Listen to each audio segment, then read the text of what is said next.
AKTU PPS के most important question और क्या स्ट्रेटेजी होने वाली है जिसकी मदद से भैया आप इस सब्जेक्ट में मैक्सिमम मार्क्स स्कोर कर सकते हैं, मैं आज की वीडियो के अंदर बताने वाला हूं। तो भैया कल आपका एग्जाम है, आज जो क्वेश्चन मैं आपको देने वाला हूं इनको आप मेजॉरिटी टाइम रिवाइज करिए। साथ ही साथ जिस तरीके से theoretical answer, program answer, algorithm based answer लिखने हैं अभी बताने वाला हूं, तो उसको एंड तक जरूर देखना। तो एंड में मैं वो चीज आपको बताऊंगा, ठीक है। चलिए सबसे पहले समझते हैं कि भैया हर यूनिट के अंदर कौन से टॉपिक्स जो है आपके आने वाले हैं। तो समझना, बहुत ही छोटे छोटे क्वेश्चंस रहते हैं लेकिन बहुत ज्यादा क्वेश्चंस रहते हैं, ठीक है। मतलब वैरायटी ऑफ क्वेश्चंस आते हैं, तो मैंने आपको ये सारे लिखवा दिए। सबसे पहले भैया डेटा टाइप्स क्या होते हैं सी के अंदर, then various types of data types क्या होते हैं, आपके प्रिमिटिव, नॉन प्रिमिटिव, वो सारी डेटा टाइप्स क्या होते हैं, डिराइव्ड डेटा टाइप्स क्या होते हैं, ठीक है। अब इनको इन टर्म्स ऑफ मेमोरी कितनी ऑक्यूपाई करते हैं, किस फॉर्मेट में होते हैं, रेंज क्या होती है, जैसे कितने बाइट्स की रेंज होती है, सारी चीजें जो है आपको पता होना चाहिए। Then basic components of computer system, भैया सीपीयू क्या है, रैम क्या है, रोम क्या है, आपकी कैश मेमोरी, वो सारा जो कंप्यूटर सिस्टम का ऑर्गेनाइजेशन है वो आपको यहां पर बताना है, ठीक है। देन स्ट्रक्चर क्या होता है, टोकन क्या होता है, keyword, identifier, constant, C program के अंदर ये सभी चीजें क्या होती हैं वो आपको बताना है। चलिए ये हो गए आपके सबसे पहले क्वेश्चन। देन और कुछ क्वेश्चंस है, तो ये टोटल 6 क्वेश्चन मैंने इसमें दिए। ऑपरेटिंग सिस्टम क्या होता है, ठीक है। फंक्शंस ऑफ ऑपरेटिंग सिस्टम क्या होते हैं, टाइप्स ऑफ ऑपरेटिंग सिस्टम ये सब बता देना। स्टोरेज क्लास क्या होती है, ये काफी इंपॉर्टेंट क्वेश्चन हो जाता है। डिफरेंस में कंपाइलर इंटरप्रेटर के बीच में क्या डिफरेंस होता है और लिंकर और लोडर में क्या डिफरेंस होता है ये पूछ देते हैं। तो हाईली थ्योरी बेस्ड यूनिट्स है, थ्योरी बेस्ड यूनिट्स है, छोड़ के कुछ भी मत जाना, ठीक है। ये सारी चीजें ऐसी हैं कि यार चैट जीपीटी से आप आधे एक घंटे में एक यूनिट खत्म कर सकते हो, ठीक है। चलिए एक घंटे के अंदर एक यूनिट खत्म कर सकते हो। Explain all operators used in C, arithmetic, logical, relational, जितने भी ऑपरेटर्स हैं वो सब। देन स्विच स्टेटमेंट क्या होता है, स्विच स्टेटमेंट से आपको एक क्वेश्चन भी आता है, that is implement calculator using switch statement, कि भैया अगर 1 दबाया तो ऐड करवा दो, 2 दबाया तो सब्ट्रैक्ट करवा दो। इसका प्रोग्राम आपको लिखने के लिए आ रहा होगा, प्रोग्राम वगैरह कैसे लिखना है वो मैं आपको बताऊंगा वीडियो के एंड में, ठीक है। चलिए देन इसके बाद टाइप कन्वर्जन क्या होता है, इंप्लिसिट और एक्सप्लिसिट टाइप कन्वर्जन क्या होता है ये बताना बहुत जरूरी है। ब्रेक एंड कंटिन्यू स्टेटमेंट्स क्या होते हैं विद एग्जांपल। अब यहां पे जितनी भी चीजें आप लिखोगे ना, ऑपरेटर्स की बात कर रहे हो, स्विच स्टेटमेंट की बात कर रहे हो, हमेशा विद एग्जांपल जो है यहां पर बात करना, ठीक है। चलिए तो ये सभी क्वेश्चन हो गए। देन कंडीशनल ऑपरेटर क्या होते हैं वो यहां पर आपको बताना है। देन अब आ जाइए भैया यहां पर प्रोग्राम्स पर। तो कई प्रोग्राम्स एल्गोरिथम फ्लोचार्ट लिखने के लिए आ जाते हैं कि भैया लीप ईयर कैसे चेक करते हैं, लार्जेस्ट नंबर अमंग 3 नंबर्स कैसे चेक करें, इसका प्रोग्राम लिखो, सम ऑफ फर्स्ट 3 नंबर, तो ये सारे आपके प्रोग्राम्स रहते हैं। देन लूपिंग स्टेटमेंट्स क्या होते हैं, while loop, do while loop, nested loops, for loops, ये सब क्या होते हैं, इनके प्रोग्राम्स वगैरह लिखने के लिए आ जाते हैं, ठीक है। चलिए देन आ जाता है यूनिट नंबर 3। यूनिट नंबर 3 के अंदर सबसे पहली चीज आ जाती है मिन मैक्स एलिमेंट कैसे फाइंड आउट करें, मैट्रिक्स मल्टीप्लिकेशन, मैट्रिक्स ट्रांसपोज, इसका प्रोग्राम लिखने के लिए आ जाता है। देन आपका स्ट्रिंग के ऊपर कई क्वेश्चंस आते हैं, जैसे स्ट्रिंग के जो मल्टीपल फंक्शंस रहते हैं, स्ट्रिंग रिवर्स, तो ये स्ट्रिंग रिवर्स के लिए होता है, मतलब स्ट्रिंग को रिवर्स करने के लिए होता है, स्ट्रिंग को कॉपी करने के लिए होता है, स्ट्रिंग की लेंथ फाइंड आउट करने के लिए होता है। देन इसके बाद ब्रेक कंटिन्यू, अच्छा ये मैंने शायद दोबारा लिखवा दिया, ये ब्रेक कंटिन्यू पिछले यूनिट के अंदर भी था और इसमें भी है, तो ये डू व्हाइल लूप। अब स्ट्रक्चर और यूनियन यहां पर थोड़ा एक नया आ गया। एरे ऑफ स्ट्रक्चर्स काफी इंपॉर्टेंट टॉपिक हो जाता है, तो इसको आपको यहां पर पढ़ना ही पढ़ना है, ठीक है। तो ये हो गया unit number 3।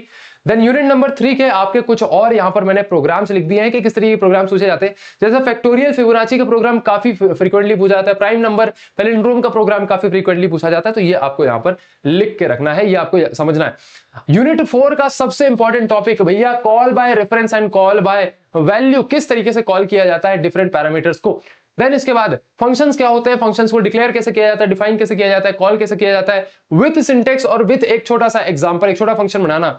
Difference of linear search and binary search, linear search पे डायरेक्ट प्रोग्राम लिखने के लिए भी आ जाता है कभी कभी, ठीक है। चलिए देन सॉर्टिंग क्या होती है, बबल सॉर्ट, सिलेक्शन सॉर्ट, ये 2 आपके आते हैं, तो आपको एग्जांपल में लिखने होते हैं और इनका आपको प्रोग्राम भी लिखना होता है, तो विथ एग्जांपल आपको लिखना होता है, ठीक है। चलिए इसका क्वेश्चन सॉल्व करने के लिए नहीं आते, क्वेश्चन सॉल्व करना आपके सिलेबस में नहीं है, लेकिन भैया प्रोग्राम लिखने के लिए आता है कि एक एग्जांपल प्रोग्राम आप इसमें लिख दो, ठीक है। रिकर्जन क्या होता है, रिकर्जन से आप सॉल्व करो फैक्टोरियल, और साथ ही साथ फिबोनाची का प्रोग्राम भी आ सकता है रिकर्जन से, अच्छा नीचे लिखा हुआ है, ठीक है। चलिए तो ये हो गया यूनिट 4। देन आता है यूनिट 5। यूनिट 5 के अंदर मेलॉक, कैलॉक, रीअलॉक, फ्री, ये सब क्या होता है विद एग्जांपल जो है हमें यहां पर दिखाना है। रोल ऑफ प्री प्रोसेसर्स क्या होते हैं। देन आ जाता है लिंक लिस्ट। लिंक लिस्ट क्या होता है, टाइप्स ऑफ लिंक लिस्ट क्या होता है, self referential structure of a node in a link list क्या होता है, स्टैटिक वर्सेस डायनेमिक मेमोरी क्या होती है, इन पे डिफरेंस आ जाता है, स्टैटिक वर्सेस डायनेमिक मेमोरी पे।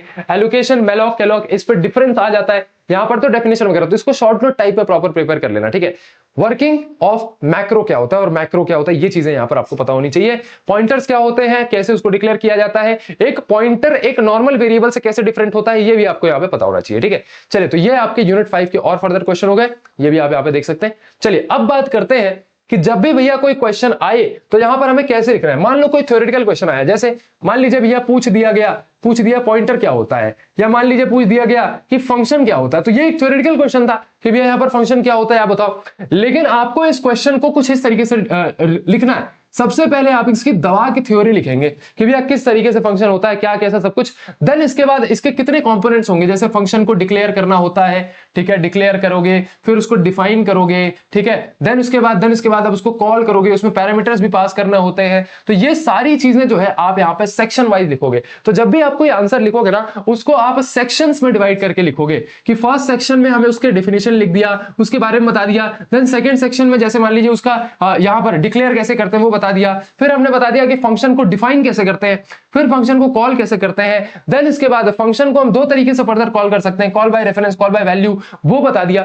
अब ये जितनी भी चीजें आप बता रहे हो ना, यहां पर हर जगह पर एक एग्जाम्पल लिखना बहुत जरूरी है। एग्जाम्पल क्या होता है भैया, जो आपका प्रोग्राम का कोड होगा, कि जैसे आप डिक्लेयर करोगे छोटा सा एग्जाम्पल लिख दिया, जैसे सम नाम का एक फंक्शन बना दिया और बोला भैया ये इस तरीके से आप ऐसे बना सकते हो। तो जो भी बात आप करोगे उसको प्रूफ के साथ यहां पे लिख दोगे। तो जब भी थ्योरी बेस्ड कोई क्वेश्चन आएगा तो उसमें आप थ्योरी तो दबा के लिखोगे ही, साथ ही साथ आप वहां पे प्रोग्राम बेस्ड एग्जाम्पल भी लिखोगे, तो बेटर मजा आ रहा होगा। चलिए, और थ्योरी बेस्ड जो भी क्वेश्चन होते हैं उसमें मिनिमम आपको 3 पेजेस जो है लिखने हैं, ठीक है। चलिए, मान लीजिए कभी किसी क्वेश्चन के अंदर प्रोग्राम पूछा जाता है, मान लीजिए बोल दिया जाता है कि फैक्टोरियल का प्रोग्राम लिखो, ठीक है, फैक्टोरियल यूजिंग रिकर्जन का प्रोग्राम लिखो, ठीक है, मान लीजिए इस तरीके से पूछ दिया जाता है। तो अब क्या करोगे, जब भी प्रोग्राम बेस्ड क्वेश्चन आए तो डायरेक्ट प्रोग्राम लिखने बच जाना, वरना एक पेज के अंदर जो है आपका आंसर सिमट जाएगा और आपको मार्क्स भी नहीं मिल रहे होंगे। सबसे पहले आप यहां पर रिकर्जन वगैरह बताओगे, जो भी जिसके बारे में भी प्रोग्राम है, पहले उसके बारे में थ्योरी लिखोगे, ठीक है, पहले उसके बारे में थ्योरी लिखोगे, फिर उसके बाद आप बताओगे कि किस तरीके से फैक्टोरियल के अंदर रिकर्जन काम करने वाला है, इसकी थ्योरी लिखोगे।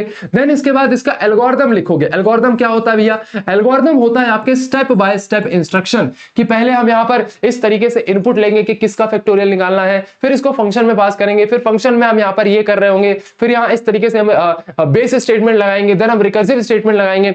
ये एल्गोरिथम लिखोगे स्टेप बाय स्टेप, 1 2 3 इस तरीके से, ठीक है। और लास्ट में फिर इसका प्रोग्राम लिखोगे। क्या लिखोगे भैया, लास्ट में इसका प्रोग्राम लिखोगे। तो इस तरीके से अगर आंसर लिखते हो, आराम से 3 पेजेस जो है इसमें भी आप भर के आ रहे होगे, और इसी तरीके से आपको फुल मार्क्स जो है यहां पर मिल रहे होंगे। अब थ्योरी बेस्ड क्वेश्चन में कभी भी आप गारंटी नहीं कर सकते कि आपको फुल मार्क्स ही मिलेंगे, लेकिन प्रोग्राम बेस्ड क्वेश्चन में हो सकता है कि आपको बहुत अच्छे, मतलब 7 नंबर 8 नंबर का मान लो अगर एग्जाम है, क्वेश्चन है, तो वहां पर आपको मान लो 1 नंबर ही कट जाता है, बस इतना ही होता है। चलिए, आशा करता हूं ये चीज आपको समझ में आ रही होगी। तो जो भी क्वेश्चन है सेक्शंस में, पॉइंट्स में, और डायग्राम बना के लिखना। अगर डायग्राम वहां पर है तो जैसे आपका कंप्यूटर का जो पूरा कंपोनेंट्स है, सीपीयू वगैरह बता रहे हो, तो वहां पर प्रॉपर डायग्राम बना दो।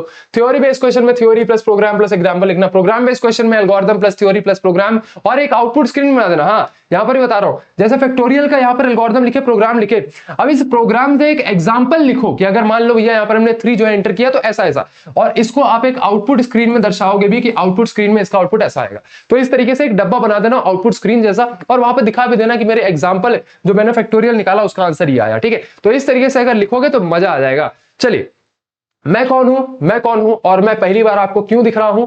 मैं पहली बार आपको इसलिए देख रहा हूं क्योंकि आपके पड़ोसी स्टेट मध्य प्रदेश आदिपुर यूनिवर्सिटी के बच्चों को मैं पिछले 4 साल से पढ़ा हूं, मतलब पिछले 3 से 4 साल से मैं उनको डेडिकेटेडली पढ़ा रहा हूं। लेकिन अब मेरा जो गोल है वो है भैया इंडिया के हर इंजीनियरिंग स्टूडेंट तक पहुंचना, एंड मैं आरजीपीवी के बाद टारगेट करना चाहता हूं एकेटीयू के स्टूडेंट्स को। तो आप सभी का सपोर्ट चाहिए, आप सभी का प्यार चाहिए। इस सेमेस्टर में आप सभी के लिए ज्यादा कंटेंट नहीं लेकर के आ पाया क्योंकि मैं चाहता हूं आपकी यूनिवर्सिटी के हिसाब से स्ट्रक्चर्ड कंटेंट लेकर के आऊं। बहुत सारी वीडियोस है मेरे पास, ये जो टॉपिक्स आप देख रहे हो ना, ये मैंने 3-3 4-4 बार पढ़ा चुका है। प्लेसमेंट्स के लिए भी मैंने इस चीजों को पढ़ाया है, ठीक है, प्रॉपर डेडिकेटेड तरीके से पढ़ाया है। लेकिन वो सेम वीडियोस मैं आपको नहीं देना चाहता हूं, मैं आपकी यूनिवर्सिटी सिलेबस के हिसाब से वीडियोस देना चाहता हूं। तो ये सेमेस्टर तो चला गया, लेकिन नेक्स्ट सेमेस्टर के अंदर एडवारा पर आपको सभी लेक्चर्स मिल रहे होंगे, सभी सिलेबसेस, सभी सब्जेक्ट्स जो कवर हो रहे होंगे according to your university syllabus. तो स्टे ट्यून्ड, एडवारा को सब्सक्राइब करके रख लो। कमेंट्स में मुझे बताओ कि और किस टाइप की वीडियोस आपको चाहिए। एंड आपके प्यारे सचिन भैया अब आपके लिए भी आ चुके हैं, तो एडवारा अब जो है गूंजने वाला है एकेटीयू के अंदर भी।